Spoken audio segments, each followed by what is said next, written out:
Good morning friends, myself Lalit Kavra, I am a chartered accountant. Last 20 years से मैं cost accounting ये subject पढ़ा रहा हूँ. मेरा फेवरेट सब्जेक्ट है, बहुत इंटरेस्टिंग है, बहुत कंसेप्चुअल सब्जेक्ट है. बीकॉम फर्स्ट ईयर में आपके पास दो प्रैक्टिकल सब्जेक्ट हैं, कॉस्ट अकाउंटिंग और स्टैटिस्टिक्स. कॉस्ट अकाउंटिंग एक ऐसा सब्जेक्ट है जिसमें स्टूडेंट्स 90 प्लस मार्क्स लेकर आते हैं. अगर एक एवरेज स्टूडेंट है तो, अगर आप इंटेलिजेंट हैं तो 95, 98 और 100 आउट ऑफ 100 भी ला सकते हैं. कॉस्ट अकाउंटिंग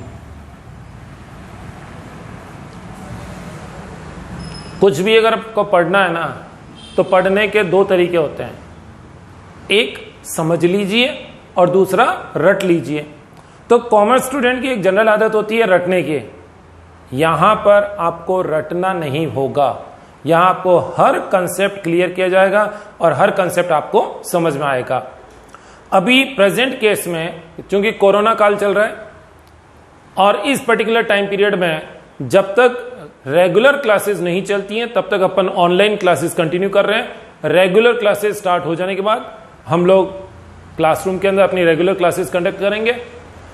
इन केस आप जो कुछ टॉपिक यहां पढ़ रहे हैं, कहीं कोई प्रॉब्लम आती है, कुछ कंफ्यूजन रहता है, कोई पॉइंट कम समझ में आता है, तो आप अपनी रेगुलर क्लास में उसको वापस से पूरा रिवाइज कर लेंगे, कहीं कोई प्रॉब्लम नहीं आएगी. अगर अभी हम लोग जुलाई में ये बैच ज्वाइन कर रहे हैं तो ये मानकर चलें कि ब्रेन पॉइंट पर लगभग 7 से 8 बैच साल भर में बनते हैं और इस दौरान 2 या 3 चांस आपको मिलेंगे कि जिसमें आप वापस से अपना सारा कोर्स रिवाइज कर सकें. Right. Brain point coaching institute famous है बीकॉम फर्स्ट ईयर की कॉस्ट अकाउंटिंग और स्टेट्स के लिए. ऐसा मैं नहीं कहता, ऐसा स्टूडेंट्स कहते हैं. ओके, तो ध्यान रखें, बहुत बहुत आसान से टॉपिक है, बहुत इजी सब्जेक्ट है और बहुत कंसेप्चुअली हम लोग इसको डिटेल में डिस्कस करने वाले हैं. बेटा स्टार्टिंग करते हैं हम लोग बहुत छोटे से पॉइंट के साथ, और ये है कॉस्ट. एक बात बताइए, आपने 11th और 12th में अकाउंटिंग पढ़ी होगी. 11th और 12th में आपने जो अकाउंटिंग पढ़ी थी, ये थी किसी ट्रेडिंग कंसर्न के लिए अकाउंटिंग. एक ऐसी कंसर्न जो गुड्स को परचेज करके सेल करती है. इन कंसर्न की अकाउंटिंग को हम बोलते हैं फाइनेंशियल अकाउंटिंग, वित्तीय लेखांकन, जो आपने 11th और 12th के दौरान पढ़ा होगा, फाइनेंशियल अकाउंटिंग. भाई यहां पर भी हम लोग अकाउंटिंग ही पढ़ने वाले हैं, बट यहां हम लोग अकाउंटिंग पढ़ेंगे किसी मैन्युफैक्चरिंग कंसर्न के बारे में. एक ऐसी कंसर्न जो किसी प्रोडक्ट को पहले अपने यहां मैन्युफैक्चर करेगी, प्रोड्यूस करेगी और उसके बाद इसे मार्केट में सेल किया जाएगा. तो किसी भी मैन्युफैक्चरिंग कंसर्न में अकाउंटिंग का जो सिस्टम है, इसी को कहा जाता है कॉस्ट अकाउंटिंग. हालांकि आप सभी स्टूडेंट्स को कॉस्ट डिटरमाइन करना भी आता होगा. जस्ट एक एग्जांपल हम लोग ले लेते हैं. सपोज करिए आप अपने घर पर बाहर किसी काम से घूम रहे हैं और अचानक से उधर से एक सब्जी वाला निकलता है.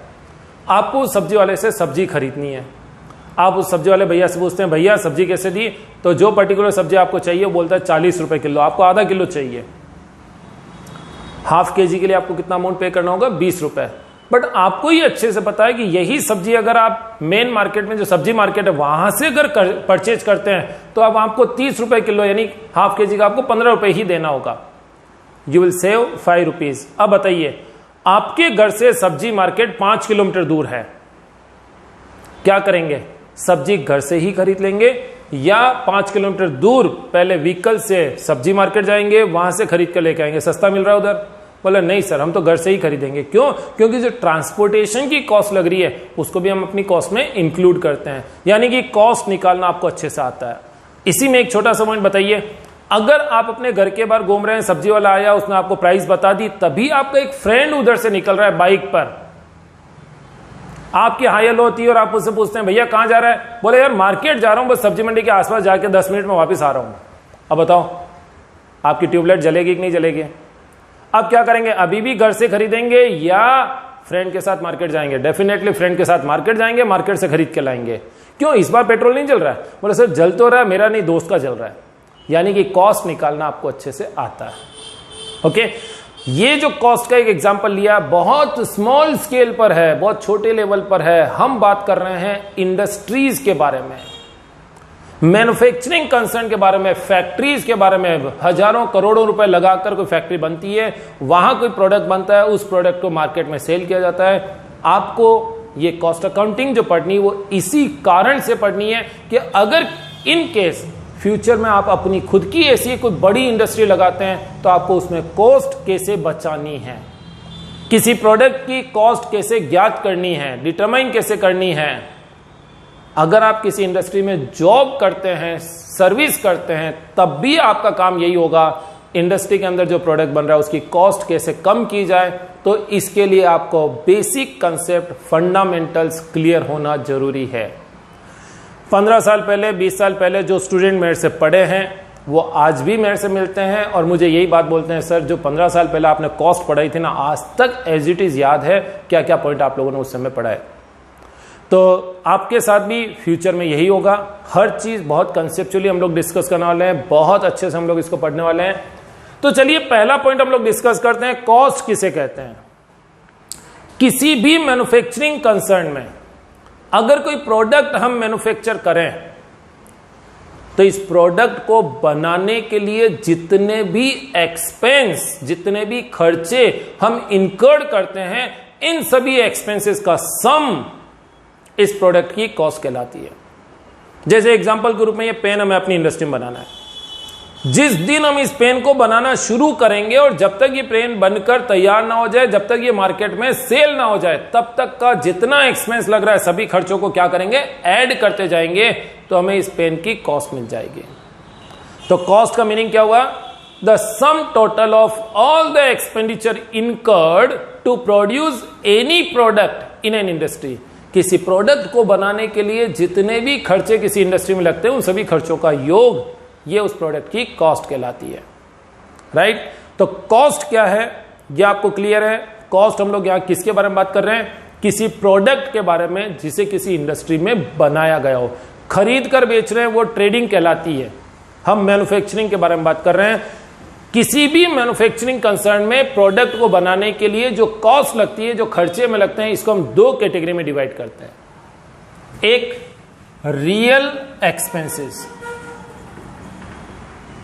और दूसरा नॉशनल एक्सपेंसेस।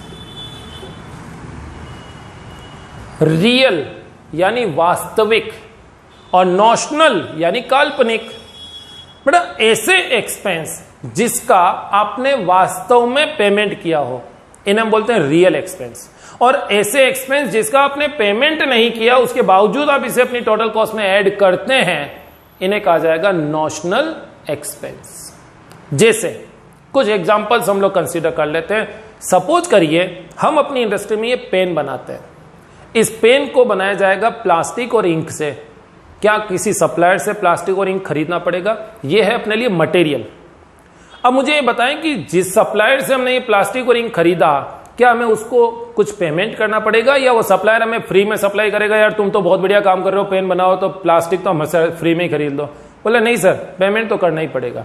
ये मटेरियल जो हम अपनी इंडस्ट्री के अंदर प्रोडक्ट बनाने के लिए यूज में लेते हैं, इसके लिए हमें किसी एक्सटर्नल पर्सन को, बाहरी व्यक्ति को एक सर्टेन अमाउंट पे करनी पड़ती है।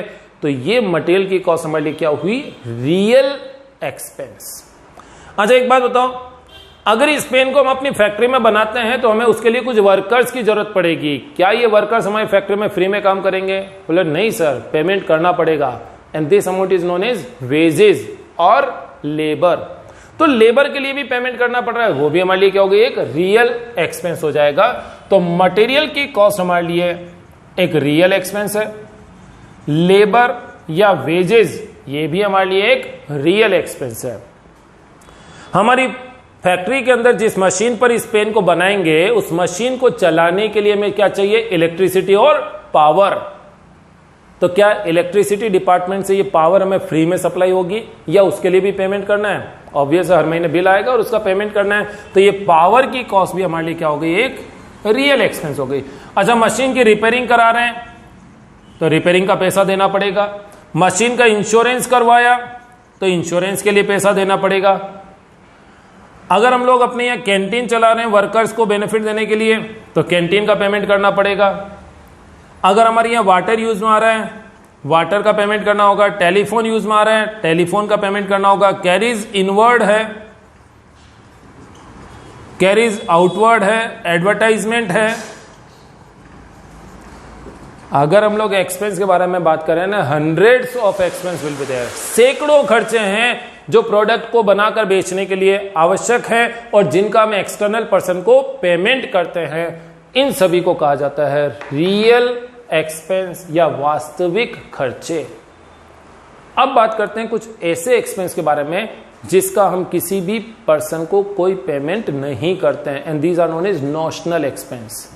जैसे एग्जांपल के रूप में डेप्रिसिएशन, नाम तो सुना ही होगा, बताइए ना। Depreciation is a non cash expense, इसके लिए किसी को कोई अमाउंट पेमेंट नहीं होता है, उसके बावजूद भी डेप्रिसिएशन को हमेशा कॉस्ट में इंक्लूड किया जाता है। Okay, rent of on premises, अगर हमारी खुद की बिल्डिंग है, हमारी घर की बिल्डिंग है, तो क्या किसी को किराया देना है? बोले नहीं देना। फिर भी अगर हमने रेंट को कंसीडर किया तो ये हमारे लिए क्या हो गया? एक नॉशनल एक्सपेंस हो गया। इंटरेस्ट ऑन कैपिटल, बेटा खुद की कैपिटल लगी हुई है, क्या किसी को ब्याज चुकाना है? नहीं। फिर भी अगर हमने ब्याज अगर कंसीडर किया तो ये नॉशनल एक्सपेंस होगा। सैलरी ऑफ प्रोप्राइटर, ये कुछ ऐसे खर्चे हैं जिन्हें किसी भी एक्सटर्नल पर्सन को कोई पेमेंट नहीं किया जाता है, उसके बावजूद भी टोटल कॉस्ट में हम लोग इसे कंसीडर करते हैं। ध्यान रखिए, ये तीन खर्चे केवल और केवल डिसीजन लेने के समय कॉस्ट में जोड़े जाते हैं और ये डेप्रिसिएशन तो हमेशा ही कॉस्ट में ऐड किया जाता है। तो इन सभी रियल और नॉशनल एक्सपेंसेस का योग या सम ये कहलाता है कॉस्ट, राइट। अब एक छोटा सा पॉइंट और आता है, कुछ ऐसे खर्चे हैं जिन्हें कॉस्ट में कभी भी इंक्लूड नहीं करना है। हमेशा के लिए याद रखिएगा, there are certain expenses which are never to be considered as part of cost. कुछ खर्चे जिसको कभी कॉस्ट में नहीं लेना आपको। प्रोडक्शन शुरू होने से पहले अगर आपने कहीं से कैपिटल अरेंज करी है, अगर आपने कोई एसेट अरेंज किया, उसकी जो भी कॉस्ट होगी ये टोटल कॉस्ट में इंक्लूड नहीं होगी। कोई भी खर्च आप कर रहे हैं तो वो कॉस्ट में नहीं आएगा। प्रोडक्ट सेल हो जाने के बाद आपको प्रॉफिट हुआ या और भी कोई आपने पेमेंट वगैरह किए हैं, इसको भी कॉस्ट में इंक्लूड नहीं किया जाएगा। तो ऐसे कौन कौन से एक्सपेंस हैं जिन्हें कभी भी कॉस्ट में इंक्लूड नहीं किया जाता है, इन एक्सपेंस की एक लिस्ट हम लोग तैयार करते हैं और इन एक्सपेंस को कहा जाता है फाइनेंशियल एक्सपेंस, वित्तीय खर्चे। तो हम लोग अलग से एक लिस्ट तैयार कर रहे हैं फाइनेंशियल एक्सपेंस के लिए। ध्यान रखिएगा, इन फाइनेंशियल एक्सपेंस को कॉस्ट में कभी भी इंक्लूड नहीं करना होता है। जैसे एग्जांपल के रूप में इंटरेस्ट, आपने कोई लोन लिया और इस लोन के लिए अगर आप इंटरेस्ट का पेमेंट कर रहे हैं, इस इंटरेस्ट को कॉस्ट में इंक्लूड नहीं करना है। डिविडेंड, कंपनी के द्वारा जो प्रॉफिट कमाया गया उस प्रॉफिट को शेयर होल्डर में बांट दिया गया, it is known as dividend. तो डिविडेंड को कॉस्ट में इंक्लूड नहीं किया जाता है। इनकम टैक्स, आपको जितना भी प्रॉफिट हुआ उस प्रॉफिट पर आपने इनकम टैक्स डिपार्टमेंट को टैक्स का पेमेंट किया, ये कॉस्ट में इंक्लूड नहीं होगा। डोनेशन, कोई पंडित जी महाराज कोई भी संस्था वाले आपके आए और आपने उन्हें डोनेशन दिया, दान दक्षिणा दी, ये हमारी लागत में कॉस्ट में इंक्लूड नहीं होगा। Loss on sale of asset, loss on sale of fixed asset. Preliminary expense, return of, discount, bad debts. आपने कुछ गुड्स बेचा उधार और सामने वाले से वापस पेमेंट पूरा नहीं आया, आपने उसको डिस्काउंट दे दिया, डिस्काउंट कॉस्ट में नहीं आएगा। कुछ पैसा डूब गया, पैसा अब नहीं आएगा, तो ये कॉस्ट में इंक्लूड नहीं करेंगे। तो यहां कुछ पर्टिकुलर ये एक्सपेंस हैं, अंडरराइटिंग कमीशन,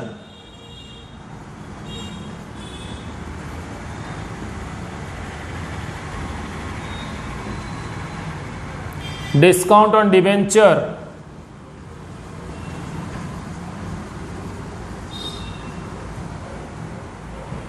ये कुछ पर्टिकुलर ऐसे एक्सपेंस हैं जिन्हें कॉस्ट में कभी भी इंक्लूड नहीं करना है। राइट, पहला दिन है, बहुत बेसिक चीजें अपने यहां पर डिस्कस की हैं, केवल और केवल कॉस्ट के बारे में हम लोगों ने बातचीत की है। किसी भी प्रोडक्ट को किसी मैन्युफैक्चरिंग कंसर्न में बनाने के लिए जितने भी खर्चे लगते हैं, इन सभी खर्चों का सम, इन सभी खर्चों का योग, ये कहलाता है कॉस्ट। इस कॉस्ट को हम लोग दो भागों में डिवाइड करते हैं, real expense and notional expense. Exam में कई बार केवल इतना ही पूछ लिया जाता है, रियल एक्सपेंस या नॉशनल एक्सपेंस आप क्या समझते हैं बताइए।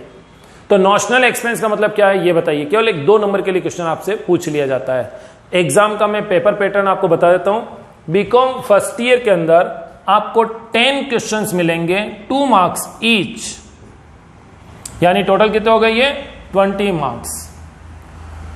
5 क्वेश्चंस आपको मिलेंगे 4 मार्क्स ईच, ये कितना हो गया 20 मार्क्स।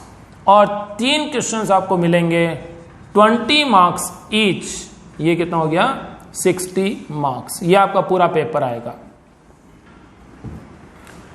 ये जो 2-2 नंबर के क्वेश्चन होंगे और 4-4 नंबर के क्वेश्चन होंगे, इसमें आपके पास ऑप्शन नहीं आएगा, जो क्वेश्चन है उसका आंसर देना ही है। ये टोटल 10 क्वेश्चन ही आएंगे, ये टोटल 5 ही आएंगे। बट यहां पर ये जो 20-20 नंबर के 3 क्वेश्चन होंगे, यहां पर आपके पास होगा इधर और, या तो ये करिए या अथवा में एक क्वेश्चन आएगा।